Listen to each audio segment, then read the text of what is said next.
Hi, I'm Joe Moe, owner of Lost Lake Custom Turkey Calls, and today I'd like to go over a few turkey calling tips with you.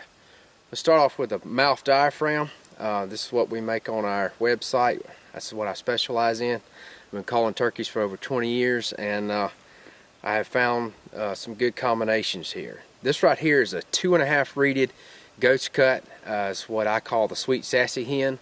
It's one of my favorite all-around calls to use in the woods, but it has a sweet yelp on it.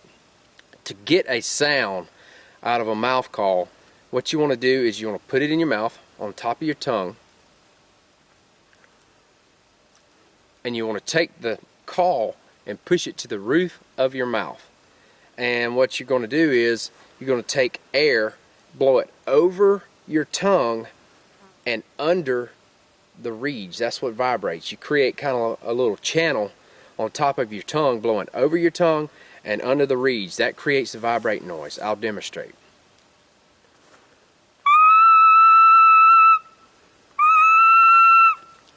Alright, once you get a noise, what you want to do to create a yelp, that's what the hen turkey does, is you want to drop your jaw. And by dropping your jaw, you're decreasing the tongue pressure. By decreasing the tongue pressure, you're going to change the tone of the note. So and a yelp consists of a two-tone call. It goes high to low, and that's exactly what a hen does. When you watch a wild hen turkey, she's dropping her jaw like this, and she's going from high to low when she drops her jaw. And you kind of create a rhythm, but let me demonstrate. High to low. And see, I dropped the jaw. You heard the change in tone, and I'll speed it up. Flip that back. Here we go.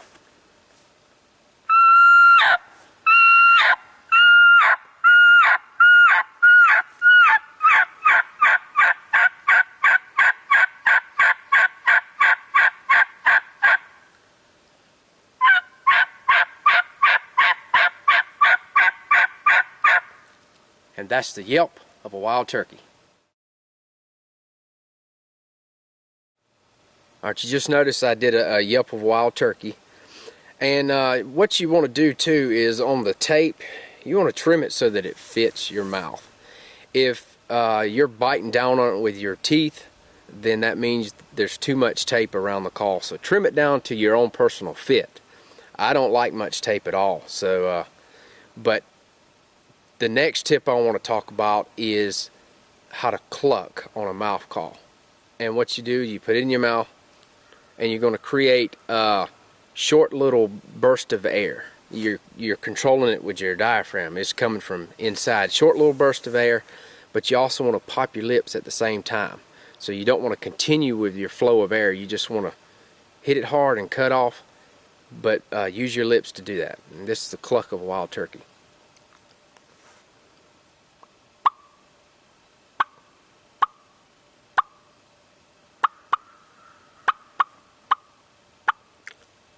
And that call right there is real good, especially when the gobbler is real close and you just want to get his attention. Just do that a few times to let him know you're still over there, and hopefully he'll come up and give you a shot.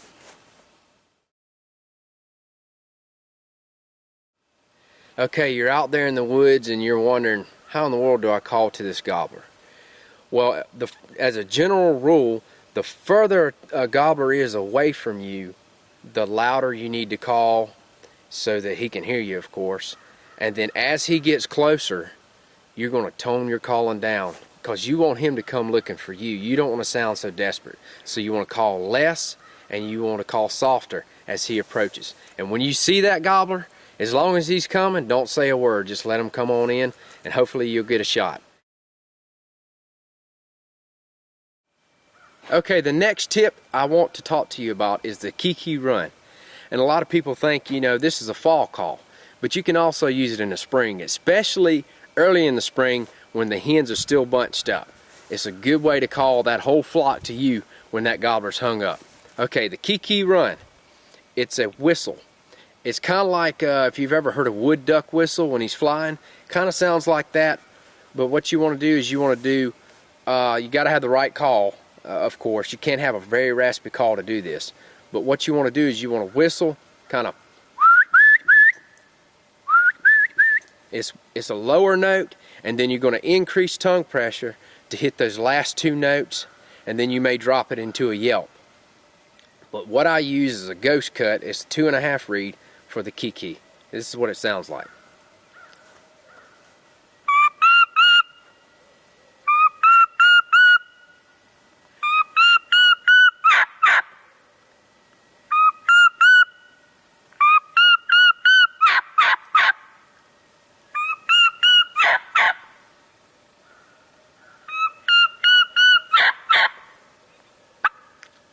Hey, try the kiki run this spring.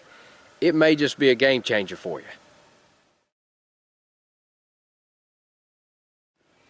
Okay, I want to talk about putting the mouth call properly in your mouth. What you want to do is it's shaped like a horseshoe, and you want the open in out, and you also want the cut. The longest reed is always on the cut, and you want that up top. Okay, there's a little tab on the bottom. Okay, you want that facing down. Again, you want to put it on top of your tongue and stick your tongue to the roof of your mouth. You're also going to blow over your tongue and under the reeds to vibrate the reeds, and that's what gives you the sound. Okay, next I want to talk about cutting. And basically cutting is loud clucks of a hen.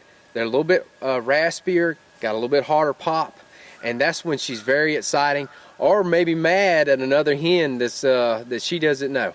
So here we go. My favorite call is a V3. In the Lost Lake series, it's known as a raspy young hen. And basically, you're going to do the same thing you do as clucks, except for you're going to pop your lips harder, and you're going to have a little bit more air behind it. Hens always cut in 1s, 2s, and 3s. That's kind of the rhythm they cut in, and it's a broken rhythm. There is no rhythm to it. Let me demonstrate.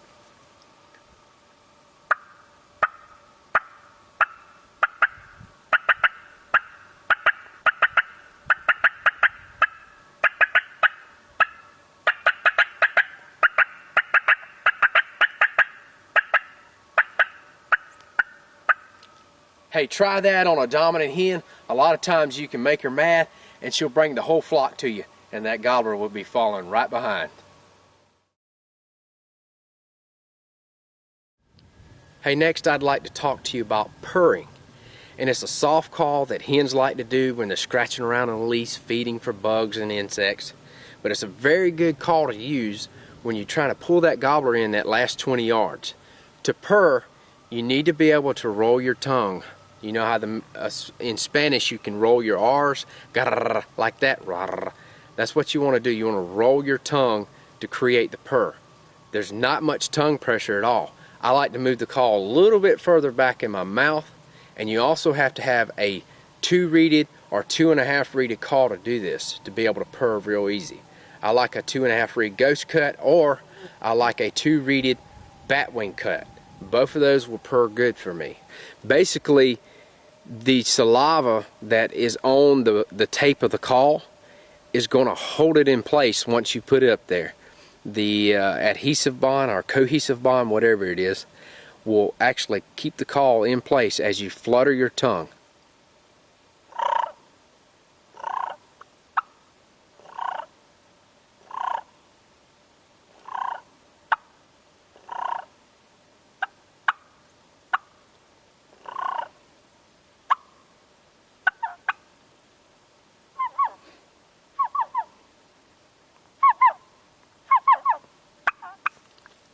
You heard me throw a few whines in there.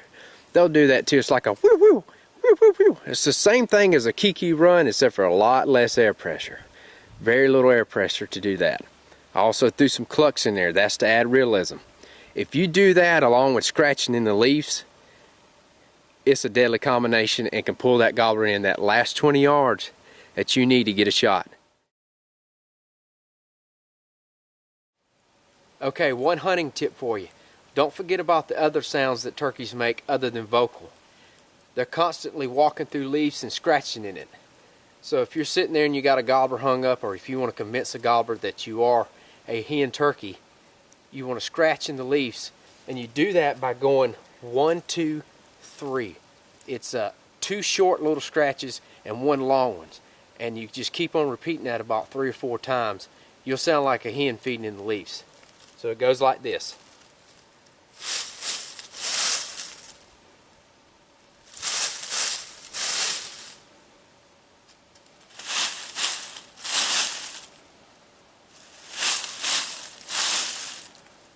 Hey, don't forget about scratching in the leaves. This could be a deadly combination with your calls. Hey, I hope you've enjoyed these calling tips. When you go to buy your turkey calls this spring, check out my website at lostlakecustomcalls.com.